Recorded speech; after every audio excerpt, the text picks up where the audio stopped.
On l'a commenté hier, c'est un avertissement qui a fait brutalement et dans des proportions assez exceptionnelles et spectaculaires chuter Stellantis hier. Est-ce que pour autant d'autres warnings sont à redouter de la part de nos stars du CAC 40 ? Réponse avec vous, John Plassat. Bonjour John. Bonjour David. Enfin vous avoir en plateau. Merci de me recevoir. La Banque Mirabeau. John Plassat, ça va ? Oui. Bon, l'abandon d'une marge qui était prévue à 2 chiffres par Stellantis, qui finalement est ramené sous 7%. Enfin, c'est assez fort de la part de Stellantis. Ça a provoqué cette baisse donc de quasiment 15%. C'est assez rare d'avoir une baisse aussi forte pour un mastodonte du CAC 40. Est-ce qu'on se dit que c'était pas un peu excessif ou est-ce que c'est compréhensible au final, vu l'annonce ? Non, c'est assez compréhensif puisqu'on voit qu'on a tout le secteur qui est marqué par des défis, et ces défis, ils ne sont pas simplement sur une vente anticipée qui soit moins grande en Europe, mais on sait que pour le secteur automobile, on a une concurrence chinoise qui était freinée, on a aussi toujours des manques de composants, il faut rappeler ça, et puis on a des nouvelles directives, notamment environnementales, qui posent un problème pour les ventes de voitures. Donc c'est un secteur qui va mal. C'est vrai qu'on a vu que Volkswagen avait mis un deuxième profit warning, c'était vendredi. Mercedes et BMW aussi de leur côté ont réduit leur prévision de bénéfices à cause du marché chinois. Même Aston Martin a révisé ses objectifs 2024 à la baisse. On se dit que c'est un secteur qui va mal, ou est-ce que le warning de Stellantis est un cas spécifique ? Non, je dirais que le secteur, les constructeurs du secteur n'ont pas anticipé ce qui est en train d'arriver. Vous avez 5 ans, vous avez Elon Musk, le patron de Tesla, qui dit « Dans quelques années, les constructeurs automobiles chinois vendront énormément de voitures à l'extérieur de la Chine. » En 2023, vous avez 30 millions de voitures qui sont fabriquées en Chine. C'est le plus grand constructeur mondial. Et vous avez près de 7 millions de véhicules électriques chinois qui sont construits en Chine. C'est les 2/3 de l'armada des véhicules électriques. Donc on voit ici que sur les anticipations... 2/3 de l'armada des voitures électriques dans le monde ? Dans le monde, oui. Tout à fait. Et donc on est dans une situation où la Chine, et on la voyait venir, puisqu'il y avait quand même un avertissement d'Elon Musk notamment, eh bien les constructeurs n'ont pas réussi à s'adapter. Alors vous me direz, c'est difficile de s'adapter face à des prix qui sont extrêmement bas et qui sont vendus par les Chinois, mais aussi en termes de technologie, en termes de qualité, les Chinois ont avancé très très rapidement. Bon, la question c'est est-ce qu'il y a et qui sera le prochain sur la liste d'un warning sur chiffre d'affaires, marge, résultat ? Alors, ce qu'il faut déjà regarder lorsqu'on regarde les entreprises du CAC 40, vous parliez du CAC 40, eh bien, c'est de se dire leur exposition. Quelles sont les valeurs les plus exposées par rapport à la Chine, par exemple, si on anticipe que la croissance chinoise va baisser. Malgré le giga, le gros plan exactement, à la fois budgétaire, monétaire, annoncé par la Chine il y a quelques jours. Voilà, et qui donnera potentiellement ses fruits dans les prochains trimestres, mais pas immédiatement, bien évidemment. Donc, quelles sont les valeurs les plus exposées à la Chine ? Vous en avez très souvent parlé, David, c'est bien évidemment le luxe. Et donc, on a vu que certaines marques qui n'arrivaient pas à adapter ce pouvoir d'adaptation des prix, le fameux pricing power dont on a beaucoup parlé, eh bien, vous avez certaines marques, et notamment LVMH, qui n'arrivent à un certain point plus à relever ces prix comme l'ont fait Hermès en début d'année. Et donc là, il y a un problème sur les marges si la Chine, par exemple, est une des destinations où la croissance continue à baisser. Je vous rappelle quand même qu'au début de l'année, le gouvernement chinois dit on arrivera à 5%. Le deuxième trimestre, on était à 4,7% et potentiellement, le momentum va baisser. Alors maintenant, on parle de la Chine, mais on a assez parlé. Parlons d'un autre pays qui va encore plus mal que la Chine, je dirais, c'est l'Allemagne, bien évidemment. Et quelles sont les sociétés exposées à l'Allemagne qui font partie du CAC 40 ? Vous en avez pas mal.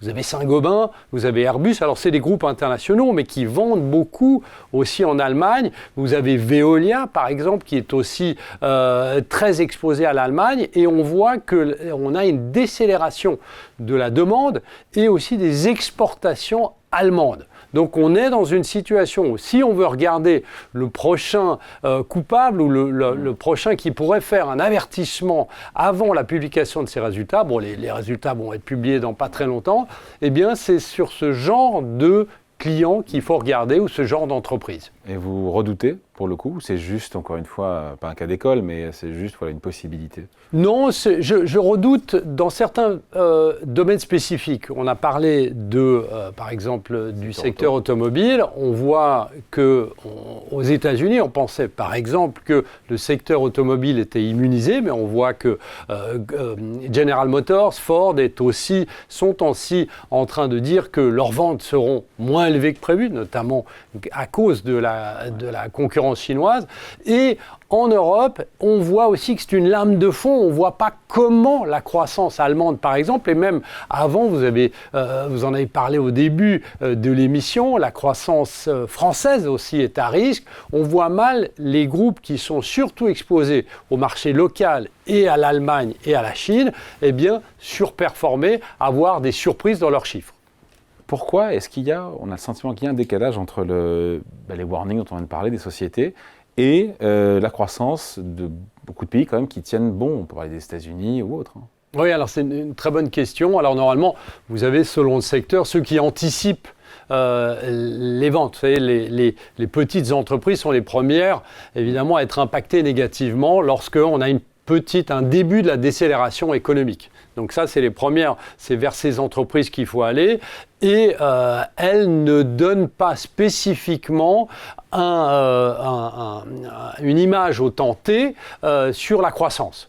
Maintenant, c'est souvent des anticipations. On dit que c'est des anticipations à 6 à 8 mois. Et donc, potentiellement, aujourd'hui, avec les premiers warnings qui sont en train de nous être faits par le secteur automobile, notamment, qui est un secteur cyclique, comme on sait, potentiellement, on est dans une situation où la croissance française, alors qu'on l'attend en progression, légère l'année prochaine, mais en progression, pourrait être à mal dans 6 à 8 mois. Bon, après, on voit bien l'impact du warning de Stellantis. Tous les warnings, s'il devait y en avoir de la part de multinationales françaises ou européennes, d'ailleurs on peut élargir, se paieraient cash sur les marchés boursiers parce qu'on a des marchés qui sont quand même déjà assez bien valorisés. Oui, parce que en fait, depuis 4 ans, on a vu que les rendements des indices étaient liés directement aux bénéfices, à l'accroissement des marges des entreprises.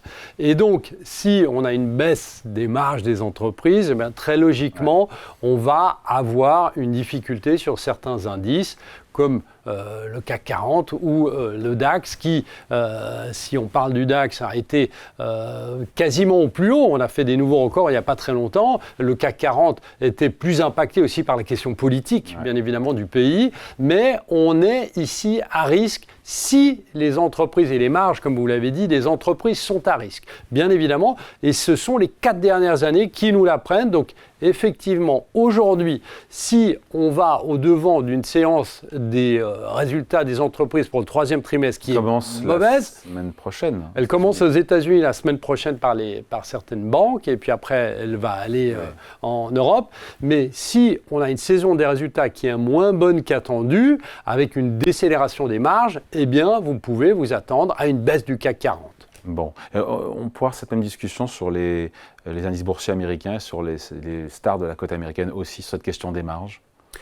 Pas vraiment, parce qu'on a une concentration un peu plus importante qu'en Europe. Alors en France, on sait que le pétrole et la pharmaceutique est près de 30% de l'indice, mais globalement en Europe, on a moins cette concentration des 7 magnifiques qui, elles, font la pluie et le beau temps de l'évolution du S&P 500, par exemple. Donc c'est moins les entreprises dont les marges baisseraient, mettent moins à risque le S&P 500, par exemple. Avant de se quitter, j'ai vu ou entendu ou lu, je ne sais plus, que les croissances bénéficiaires étaient attendues de nouveau en hausse dès l'année prochaine, de part et d'autre de l'Atlantique, et évidemment plus rapidement aux États-Unis. C'est toujours d'actualité, ça? Oui, c'est toujours d'actualité. Alors, vous savez, c'est à la marge parce que c'est toujours révisé, notamment en baisse. Et puis, lorsque vous avez la prévision et la publication des résultats, notamment aux États-Unis, les résultats sont toujours au-dessus du consensus. Donc, le consensus réduit avant et pendant les résultats, les entreprises battent évidemment les attentes du consensus. Alors, on attend un redémarrage de la croissance des bénéfices l'année prochaine, qui serait plus importante que cette année. Cette année, au final, on devrait atterrir sur quoi d'ailleurs? On serait sur les marges de bénéfices, on devrait être sur les marges de bénéfices, on devrait être à 10% et sur les revenus à 5% aux États-Unis. Maintenant, si vous regardez le troisième trimestre dans lequel on rentre aux États-Unis, eh bien, et en Europe bien évidemment, mais si on se focalise sur les États-Unis, le troisième trimestre devrait être moins bon que le deuxième trimestre. Donc on voit qu'il y a une légère décélération sur ce troisième trimestre. Bon, c'est le retour de la microéconomie. Exactement, et c'est ce qui fait normalement plus bouger les indices et amène peut-être plus de volatilité. Et dans un mois, bien évidemment, on a les élections américaines qui, elles aussi, vont apporter de la volatilité. D'ici là, ce sera reparlé. Merci beaucoup. Explication signée John Plassard pour la Banque Mirabeau. Merci David.